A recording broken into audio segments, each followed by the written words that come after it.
Sim, eu sou o professor Bairros e no tutorial de hoje nós vamos ver análise transformador usando a indutância mútua. No outro tutorial eu mostrei o conceito do modelo do transformador usando a indutância mútua. Naquele tutorial eu mostrei um exemplo de um circuito com o transformador com o secundário aberto. E o conceito da indutância mútua funcionou muito bem. Nesse tutorial eu vou analisar um circuito com o transformador alimentando uma carga. Será que o modelo usando a indutância mútua vai funcionar também? Será que esse modelo vai mostrar o que acontece com o transformador quando tem o secundário carregado? É isso que nós vamos ver. Vamos lá?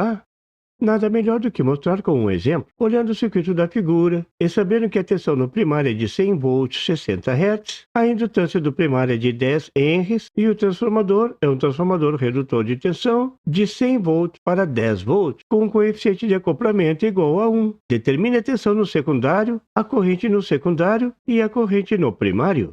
Se você considerar o transformador ideal, isso é, você não vai levar em conta a indutância do primário, nem a indutância do secundário, e vai considerar o fator de acoplamento igual a 1. Então você analisaria de forma rápida, lépida e rasteira, usando as conhecidas regras do transformador ideal. A potência do primário é igual à potência do secundário. A tensão do primário sobre a tensão do secundário é igual ao número de espiras do primário sobre o número de espiras do secundário, que é igual à relação de espiras. A corrente no primário sobre a corrente no secundário é igual ao número de espiras do secundário sobre o número de espiras do primário, ou o inverso da relação de espiras. Como a tensão ideal no secundário é igual a 10 volts, então usando a relação da tensão do primário e a tensão no secundário, a relação de espiras é 10, sabendo que a tensão no secundário é de 10 volts. Essa tensão aplicada na carga de 1 ohm vai gerar uma corrente de 10 amperes. Usando a relação das correntes e o número de espiras, chegamos que a corrente no primário é igual a 1 ampere. Pronto! É muito fácil analisar um circuito com transformador ideal. Mas no nosso mundo real, todo transformador tem uma indutância no primário e outra no secundário, e uma forma de analisar um circuito com transformador real é usando a indutância mútua, que relaciona as indutâncias e o fator de acoplamento do transformador. Essa indutância mútua vai ser usada para mostrar a influência de um enrolamento no outro. Veja o modelo da figura. A indutância mútua é indicada com a letra M, e agora não precisa mais indicar a relação de espiras. Quem vai dizer como a corrente do primário vai influir no secundário e como a corrente no secundário vai influir no primário é a indutância mútua. Nesse exemplo, a gente conhece a indutância do primário. Ela é igual a 10 Henry. Nesse exercício, a gente conhece o coeficiente de acoplamento K, que é igual a 1. Isso indica um transformador com acoplamento perfeito, com construção perfeita. Isso porque, nesse primeiro exemplo, vou concentrar a atenção na influência dos indutores. Para resolver esse circuito usando a indutância mútua, é preciso conhecer a indutância do secundário. Para isso é só usar a equação da figura, que relaciona a indutância do primário e do secundário em função da relação de espiras. Essa relação é similar à relação das tensões. Se no numerador das indutâncias está a indutância do secundário, então o número de espiras do secundário também deverá ser colocado no numerador. Mas cuidado, tem que levar ao quadrado. Essa equação foi retirada da equação da resistência refletida no transformador. Então eu vou determinar a indutância do secundário a partir da indutância do primário. Num transformador real, se você souber a indutância do primário e a relação de espiras, que é igual à relação das tensões, fica fácil determinar a indutância do secundário. Por isso, ao levantar os dados de um transformador, é medido somente a indutância do primário. Substituindo os valores e calculando a indutância do secundário, a indutância do secundário é igual a 0,1 Henry. Para calcular a indutância mútua, você deve usar a equação da figura. Aí entra em cena o fator de acoplamento, que nesse circuito vale 1. A indutância mútua é igual ao fator de acoplamento, que multiplica a raiz quadrada do produto da indutância do primário e da indutância do secundário. Substituindo os valores e calculando, temos a indutância mútua igual a 1 Henry. A unidade é Henry. Pronto, agora temos todos os dados que precisamos. A indutância do primário, a indutância do secundário, a indutância mútua e o fator de acoplamento. Note que nesse modelo a relação de espiras não aparece de forma direta, mas de forma indireta ela está lá dentro da indutância mútua.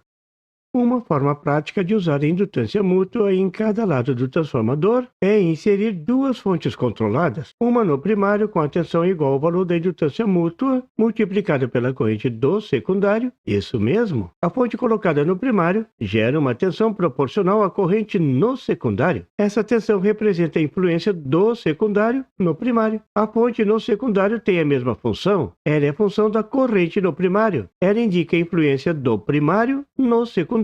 Observe que o positivo da fonte é colocado em oposição à tensão gerada no indutor. A bolinha do indutor no transformador está para o mesmo lado do positivo da fonte da indutância mútua, nos dois lados do transformador. A tensão gerada pela fonte controlada da indutância mútua se opõe à tensão gerada no indutor do transformador.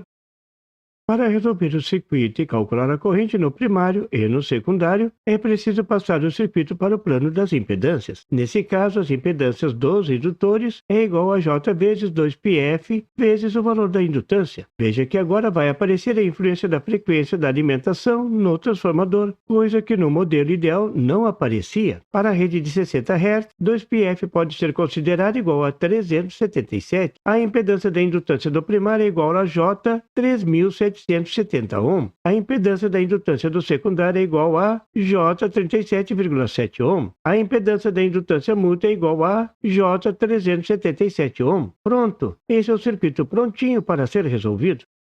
Para calcular as tensões e correntes nesse circuito de forma completa, você terá que levantar a equação das malhas no primário e do secundário, e então resolver para determinar as correntes. Veja a equação do primário seguindo a malha indicada na figura, e levantando a equação seguido no sentido da corrente do primário. Ou levantar a equação considerando o ciclo positivo da tensão AC, por isso o positivo na fonte AC. A equação fica mais 100 volts da fonte, mais J 377 vezes I2. Aqui eu já substituí a indutância mútua por sua impedância. Essa é a influência do secundário no primário. Continuamos com menos J 3770 vezes I1. Essa é a queda de tensão no indutor do primário. Na verdade, na impedância do primário, que é simplesmente a impedância multiplicada pela corrente. Lei de Ohm aplicada à análise AC. Tudo isso é igual a zero. Essa é a equação do primário.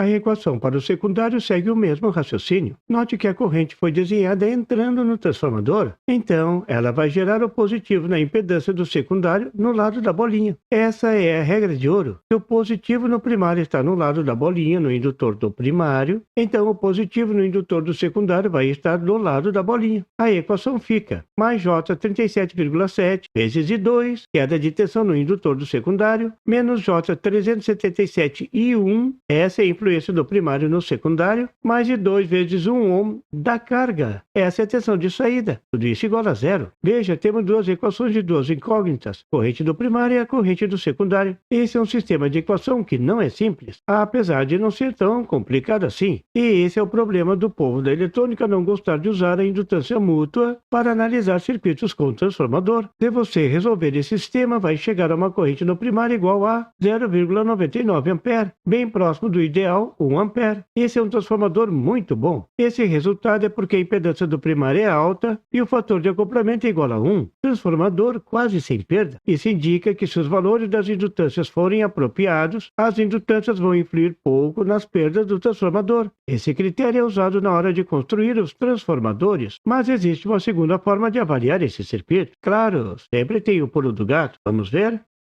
Se eu estou interessado no que acontece no secundário, quando eu levo em conta os indutores, então eu posso estimar esse resultado a partir da corrente ideal do primário. Truquezinho interessante esse. Pensando assim, considerando a corrente do primário igual a 1 A, vou analisar o secundário. Agora é só uma equação com uma só incógnita. Como eu sei o valor da corrente no primário, vou substituir na equação. Calculando a parcela com a corrente 1 de 1 A, fica J 377. Essa é a tensão da fonte controlada. Somando as parcelas com a corrente no secundário 2, passando os parênteses para o outro lado, veja que temos uma divisão de números complexos, que é complexo, mas veja que a parcela com J no denominador é muito maior do que 1. Então o denominador pode ser considerado igual a J 37,7 e o milagre acontece. Completando a divisão, a corrente no secundário é igual a 10 A, exatamente esperado no transformador ideal. Isso comprova que se o valor da indutância do primário for bem alto, então o transformador se aproxima do ideal. Se agora o transformador tiver um fator de acoplamento menor do que 1, o que vai acontecer? O fator de acoplamento é uma forma de medir a qualidade do transformador. Vou exagerar. Imagine um fator de acoplamento igual a 0,6. Qual a influência no circuito com o modelo usando a indutância mútua? A influência vai ser na indutância mútua. O valor vai diminuir em relação ao transformador com acoplamento igual a 1. Veja que antes era 1 Henry. Agora, multiplicado por 0,6, ficou 0,6 Henrys. Note que as indutâncias do primário e do secundário não mudarão. Elas dependem só delas mesmas, mas as fontes controladas mudarão. Para estimar a corrente e tensão no secundário, vou usar o truque de considerar que a corrente no primário é igual à ideal. Nesse caso, 1 A. Como vou analisar em AC, vou passar para o plano das impedâncias. Note que as impedâncias dos indutores não mudaram, mas as tensões nas fontes controladas são multiplicadas pela nova impedância da indutância mútua, que é igual a 60% da impedância com um fator de acoplamento igual a 1. Isso dá 226,2 Henry. Viu? Caiu de 377 para 226 Henry. Vou arredondar. Será que vai influir muito? Vou reescrever a equação do secundário, considerando a corrente do primário igual a 1 A, resolvendo as parcelas, colocando a corrente do secundário em evidência e passando o menos J226 para o outro lado da igualdade, isolando a corrente do secundário, passando os parênteses para o denominador, e agora vou simplificar novamente o denominador. O J37,7 é bem maior do que 1. Temos que a corrente no secundário é igual a 226 dividido por 37,7. Isso dá 5,99 ampere. 6 ampere. Veja como diminuiu. A tensão de saída agora vai cair muito. 6 ampere vezes 1 ohm. Isso dá 6 volts. Caiu de 10 volts para 6 volts. Veja como é importante o fator de acoplamento. E o fator de acoplamento depende da forma com que as bobinas são bobinadas, das dimensões do transformador, da qualidade do ferro. Então o fator de acoplamento indica, na verdade, a qualidade do transformador, e isso pode ser avaliado usando o modelo da indutância mútua. Você viu nesse tutorial como usar o modelo da indutância mútua para analisar um circuito com transformador real. Nos próximos tutoriais vou mostrar como medir essas grandezas num transformador real. Até lá e bom proveito! E por favor, se você não é inscrito, se inscreva e marque o sininho para receber as notificações do canal. E não esqueça de deixar aquele like e compartilhar para dar uma força ao canal do Professor Bairros. E não tem site? Tem sim, é www.bairrospd.com. Lá você encontra o PDF e tutoriais sobre esse e outros assuntos da eletrônica. E fique atento ao canal do Professor Bairros para mais tutoriais sobre eletrônica. Até lá!